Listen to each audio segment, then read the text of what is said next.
গ্রামের নাম ছিল দুলালপুর। গ্রামটা শান্ত, কিন্তু রাত নামলেই কেউ বাইরে বেরোতো না। কারণ গ্রামের শেষ প্রান্তে ছিল একটা পুরনো দোচালা ঘর, যেখানে নাকি মানুষ থেকেও এক কালো বিড়াল আর এক ভূত একসাথে থাকে। সেই বিড়ালটার চোখ জ্বলজ্বল করে রাতের অন্ধকারে, যেন আগুনের দপদপে শিখা।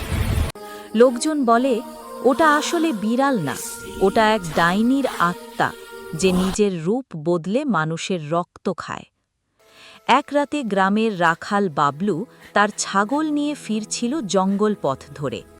হঠাৎ একটা আওয়াজ, ম্যাও।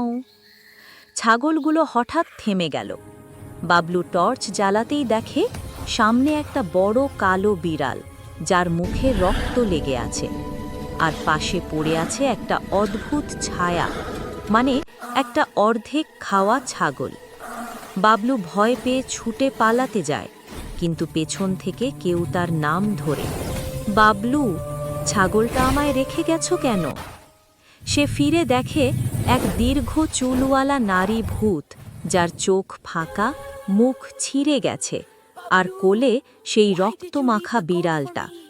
ভূতটা হেসে বলে, আমি খাই মানুষ, আর ও খায় প্রাণী।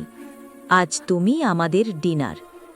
পরের দিন সকালে গ্রামের লোকেরা শুধু একটা ছাগলের ঘণ্টা পায় পথের ধারে। বাবলু আর ফিরে আসে না। কিন্তু রাতের বেলা কেউ যদি ভালো করে শোনে, দুলালপুরের বাতাসে এখনো ভেসে আসে একসাথে দুটো আওয়াজ, ম্যাও, বাবলু।